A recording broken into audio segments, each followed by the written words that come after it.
Hello, world. This is America's Supermom, and this is a special edition that I call the Corona Chronicles. During this time, we are suffering from a pandemic that is affecting everyone across the world. We are joined with the rules and regulations of being shelter in place, which means we are limited with the ability to go about our daily business, confined to our homes based on a coronavirus that has been sweeping the entire world. For some people, the effects could be mild. For others, it can be fatal. So we are coming together as a community, as a family during this time of difficulty to share what it is like in our part of the world, how we are affected, and the things that we have in common, what kind of problems that are taking place in our industries and in our relationships and finances, and coming together so that we can plan for a better tomorrow. As this epidemic or pandemic crosses the world, we are waiting for relief. We're waiting for the virus to die off and for us to go back to some state of normalcy, whatever that may be, after things kind of settle down. So, what is that going to look like once the dust settles? How are things going to be different? So, as we go through this process, we're coming together as a world to create ideas, strategies, connect in ways that we have never connected before. So, that is the purpose of the special podcast that I call the Corona Chronicles, so that we can get some insight and have empathy and compassion on one another, create new innovative ideas that can not only improve our life, but our fellow brothers and sisters across the world. Thank you so much for joining us. Thank you all for joining me today. I'm really excited about our next guest, Miranda. We actually met via Facebook. So just Yes. an organic connection, and I'm really excited to have her here today. We were able to connect before our interview, and we had a lot of things in common just in terms of motherhood, entrepreneurship, and just the mind to want to help others and really shed light on different strategies that we can use in order to navigate through some of the ups and downs and adversities that we often encounter on our journey.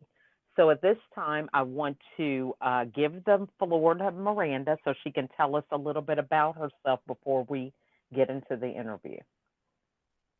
Oh, thank you so much, Lachelle, for having me on. I really do feel privileged and honored to really be with you this evening.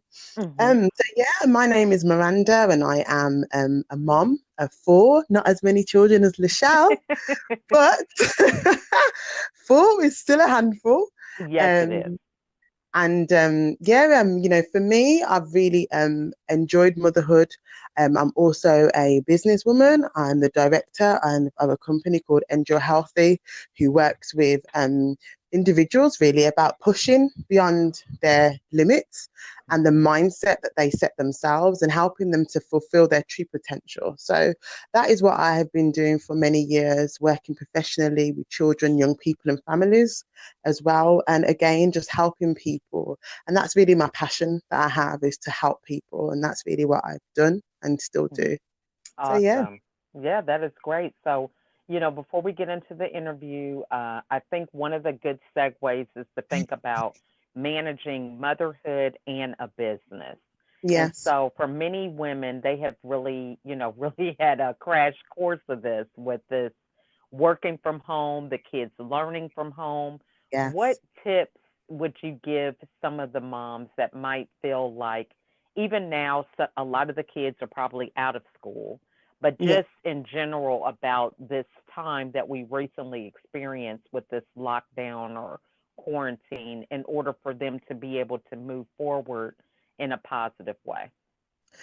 I think the biggest thing that I do and I have encouraged many others to do is just to really look at the situation as um, the pressure, because there's a lot of pressure that we can place on ourselves because our children are not Mhm. in school, that we are then meant to become school. And I think one Mhm. of the things that I have really looked at is just accepting that you are not a replacement for school. You're not a replacement. Mm. You are there Mhm. to help the minds of your children while they're there, but you don't have to be school. You don't have to do everything that school did, and you don't have to feel Mm.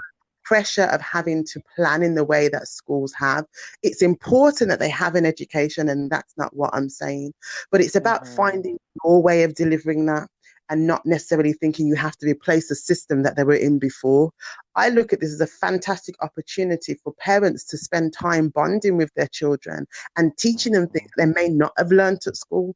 There's so many life skills that our children need, and we don't always have the time because of life to Mm. teach them valuable lessons that they will need as part of their life skills, even about where they've come from. I mean, even looking at a family tree, some children don't know about their families. There's so Mhm. many things that you can sit and talk your children about, cooking lessons, just giving them just Mhm. nuggets of life, talking about money, savings, things like that that you Mhm. probably wouldn't necessarily do, in addition to reading and planning routines in that way. You know, routines are very important in this time that we are in, but planning ahead is more so important. And so if we're not used to planning ahead, then that's where we can Mhm. get caught out. So one of the things that I tend to do is then set a weekly schedule for the children Mhm. when they're going to be studying, so they're aware of when they're studying, and just topics that we're going to be doing for a couple of hours that we'll do for every day of the week, and just do it in small nuggets, maybe 40 minutes that I will spend with them, Mhm. either teaching them a subject first and then giving them work to do afterwards, or we're just, discussion time. This is how we do homeschooling, and they've learned so much in maths, English, science, PE, just learning about the body. There's just little things Mm. take and you can develop it. It doesn't have to be a massive plan like what, the curriculum that they have at school. It doesn't have to feel. And I think sometimes that's where parents sit. They believe that they have to write a curriculum for their children now that they're at home. Mhm. Mhm. That is so good. That's good. Now, so you mentioned the thing about being a entrepreneur Yeah. and helping women. Hmm. So, how did you get into that space? What was it that led you on that journey? So for me, I have always worked with people, not necessarily just women, but I've always had a heart Mhm. and a spot for women. And Mhm. I've seen that as women, we can go through so much in our life, and there's an expectation that we always need to stand and we have to deliver, Mhm. regardless if it's Mhm. happening. And for me, I went through a situation in I think it was around 2014, where everyone that knew me as a strong person, I had what I would only call as a relapse in life. Like I just stopped functioning. Things Mm. that I was able to do that I could say, I could do with my eyes closed, they were just easy for me to do, became so difficult and so hard. And functioning Mhm. as a parent, functioning as a professional, everything was so challenging. And, I had what I could only describe as an experience of what it felt like to be the type of people that I'm used to helping and I'm used to working with and helping them through their Mm. situation. And I felt as though I was now on the other side of that.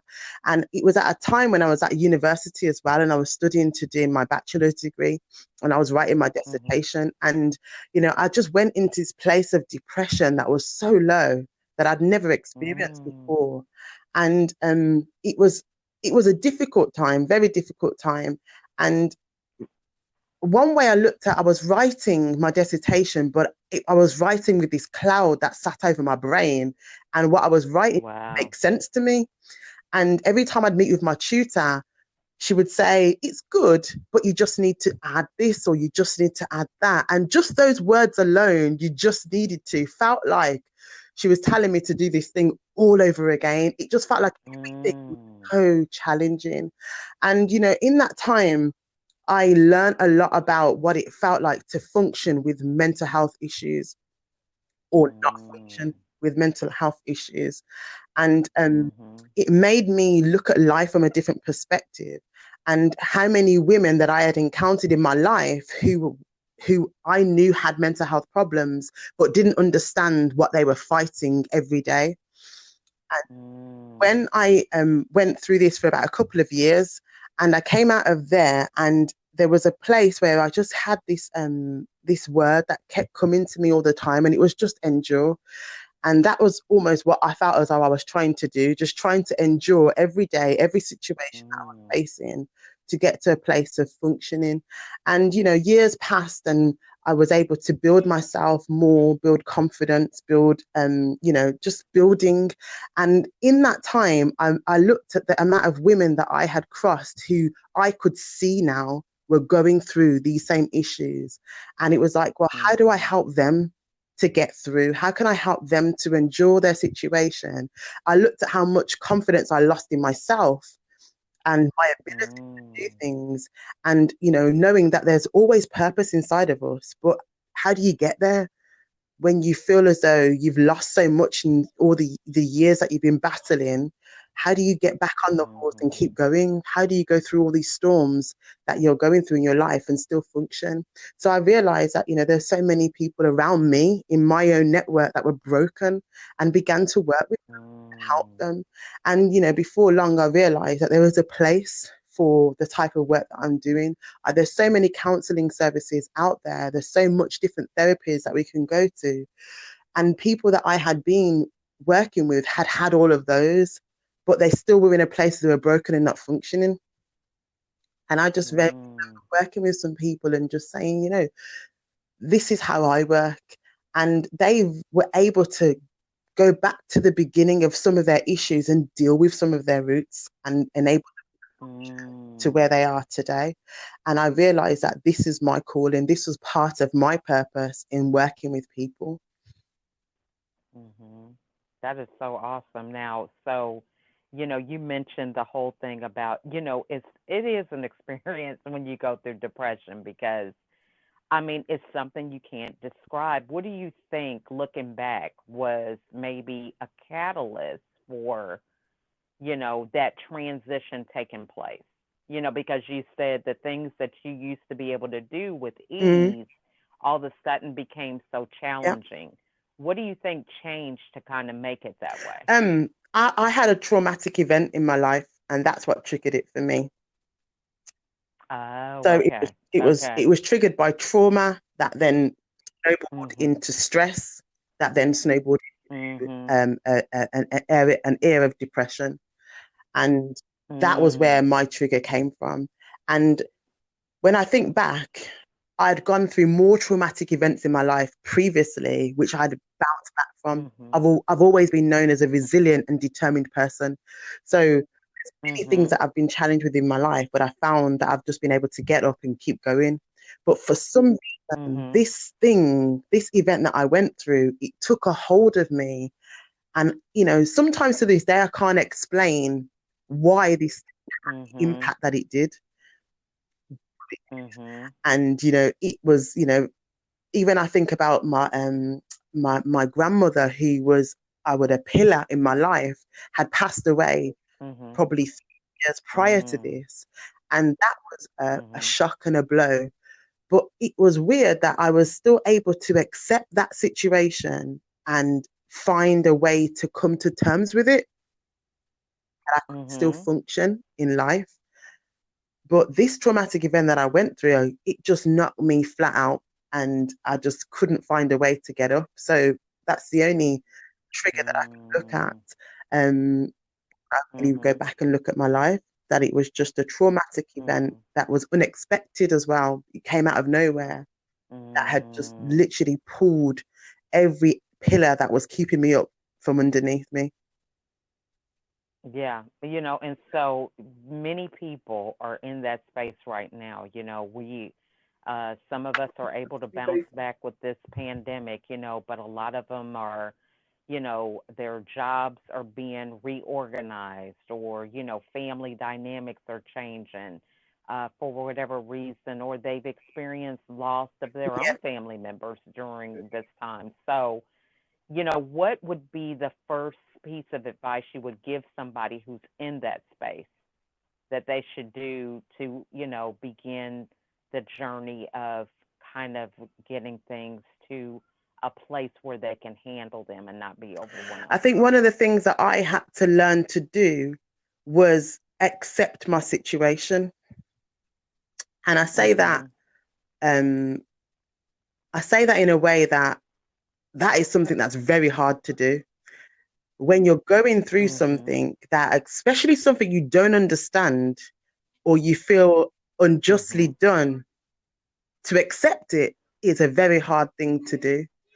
And for me, Mhm. not accepting it was what was triggering more and more stresses and was causing me to Mm. overthink and become so overwhelmed with my situation that that was what was making me ill. And there had to come a point where Mm. I don't have to agree with it, but I had to accept it was happening, that I could then begin to build myself to Mm. a place of what's the next step that I'm going to take now. I'm not saying it's right, I'm not saying it's Mhm. wrong, but what I have to say, it is happening. So Mm. acceptance is a key thing when we're going through things in life because we're always trying to find a reason for why things have happened.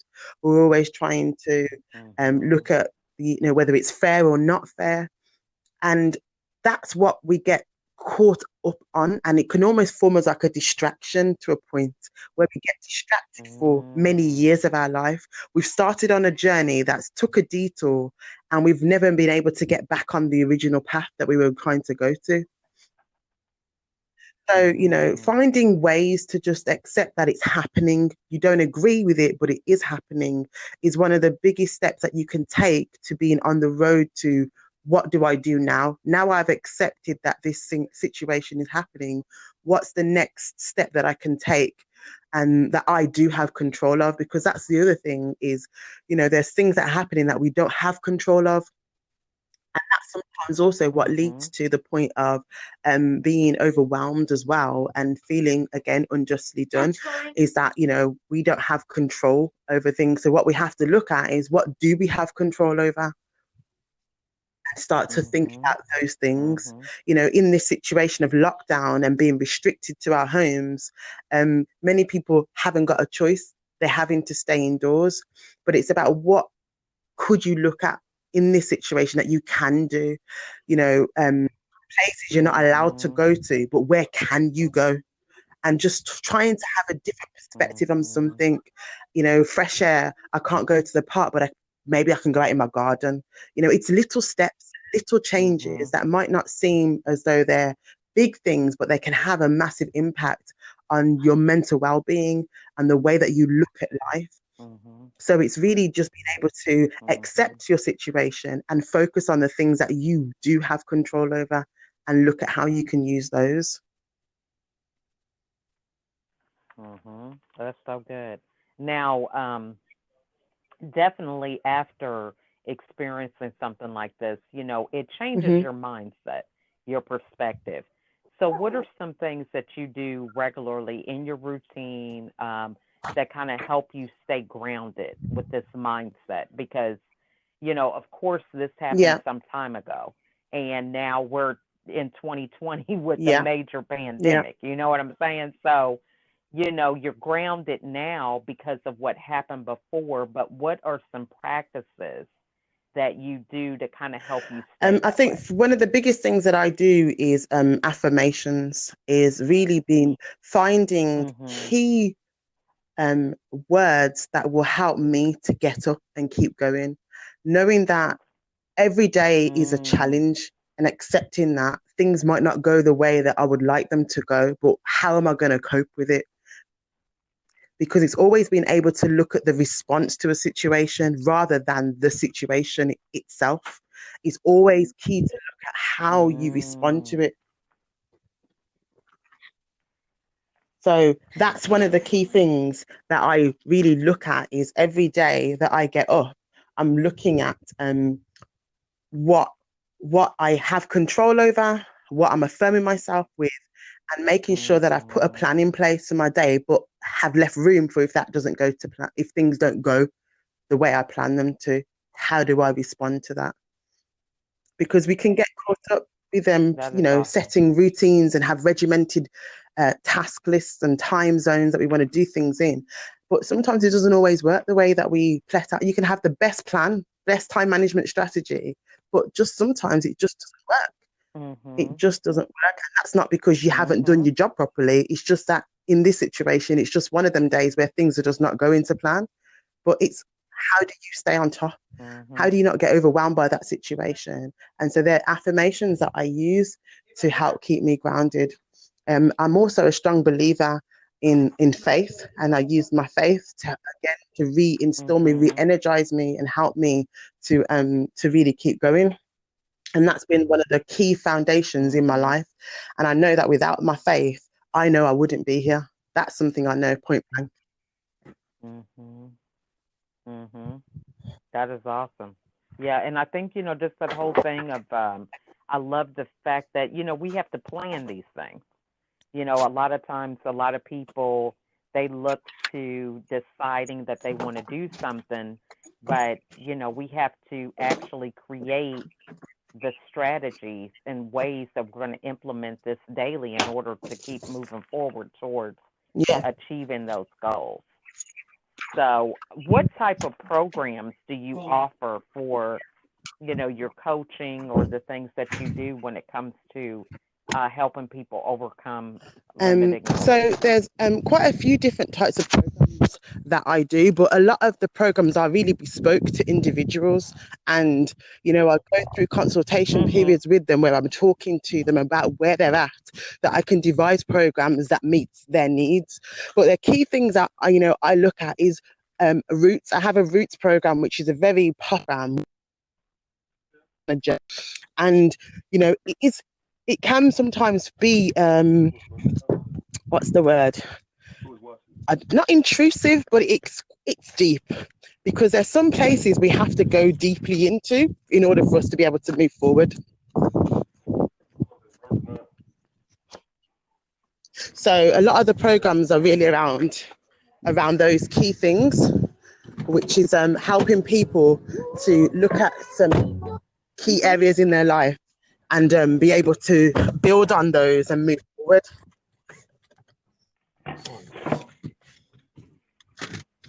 Hello. Yeah, so those are the key. Yeah.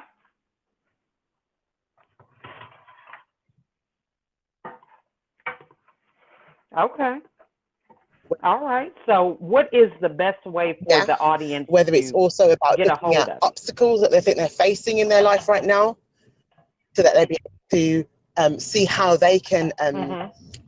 take those obstacles. What could they do to remove those obstacles from in front of them?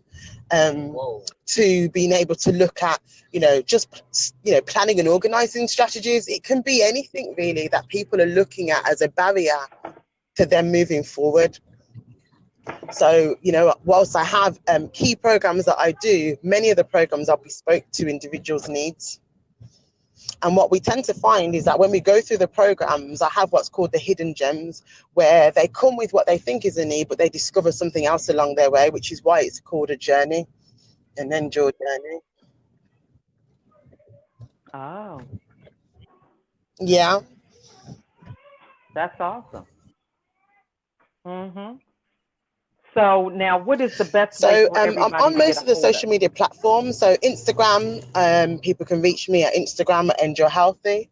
I'm also on Facebook by the name of Miranda Jarrett, and also on LinkedIn under Miranda Jarrett also. Alternatively, good old fashioned email at endurehealthy@gmail.com. I'm reachable by that too.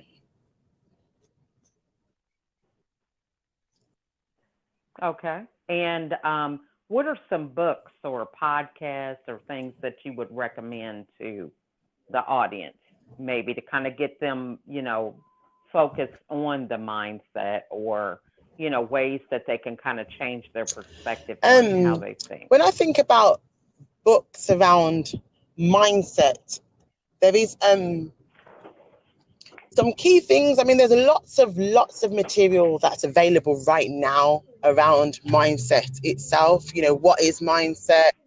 There's got lots of films that have been Mm-hmm. put out there that talks about mindset. Um, but one of the key things that I read was a book by T.G. Jakes, which was called Saw. That that book was really influential Mm. because it Okay. dealt with exactly that, the mind of how people see themselves and what they think is possible. And it really spoke about people who come from backgrounds that may not necessarily be deemed as wealthy backgrounds, but yet they have so much to offer and so much purpose inside of them. And just being able to look at what they have inside their hands that they can use to help build them and help build other people. And it just really just looked at that. Soar High, it's just called Soar, but it's all about visions and having a future thinking mindset.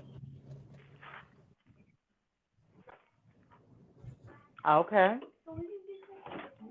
Sounds good. Sounds good. Well, we just want to thank you so much for joining us today, Miranda. Your insight has just been wonderful. And, I definitely can understand, a lot of, what people are going through. Yeah. Been there, done that in my own journey with depression, and those tips and things that you shared with us are just so key to Yes. moving us forward in a positive Yeah. mindset, Definitely. especially during But times like this. You know what I thank you mean? for having me on. I really think Uh that, huh. it is amazing when we can come together and, put platforms such as these that can enable people to access, information that they probably would not necessarily Mhm. be able to otherwise get, because a lot of what we are accustomed to doing requires us to go out and about and do things. And in a situation where we're in right now, a lot more people are reading and listening to podcasts such as these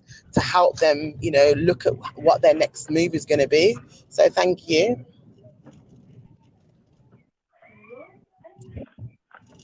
Yeah, this is so true. And now I Yes, love the definitely. fact that we're able to have a dialogue about it. Because there's so many people. I just noticed just in dealing with a past like that when it comes to depression. The more we talk about it, the more Yeah, people find, man, you know what? I'm not alone in this. Even though we kind of had the mindset of thinking that it was just us, nobody understood. yeah, The pictures that yeah. we paint in our own heads sometimes can be Yes, very hard to definitely. overcome. You know. Mhm.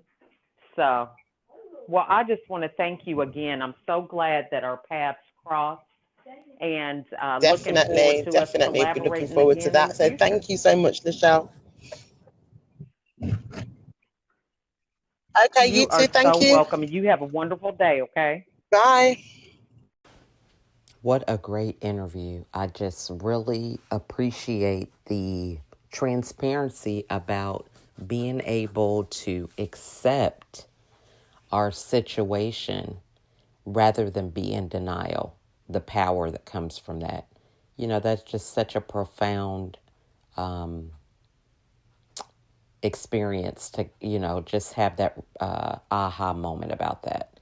So, so many nuggets that I could say. I appreciate you guys listening, and sorry again for some of the technical difficulties. That's just one of the things with technology. But I hope you were able to gather a lot of the nuggets that were expressed, even just the insight about, having that added element of understanding the people that you serve when you are in their shoes. And that's profound as well. There's many times that, we just don't have a way to connect completely to somebody because, our experiences are not the same. But it's when we have that same experience that helps us really open our minds to seeing things from another perspective. So, just a great interview. Just wonderful. If you're interested in being a guest on the podcast, my email is info@LachelleAtkins.com. You can also reach out to me through Facebook, LinkedIn, Instagram, Pinterest, and I have a YouTube channel. I would love to have you on the show so you could share your insight and thoughts. If something in this podcast resonated with you, it was an aha moment that you would like to share with others, please share it. Doesn't cost a thing. It could be a lifeline. One word, one phrase can totally change someone's perspective and set them on a new path. And it's not always those major shifts. It's just the little things that we can kind of tweak that can allow a little bit of light to come in that can really illuminate the situation so much brighter. So I want to thank you all for listening. Have a wonderful day.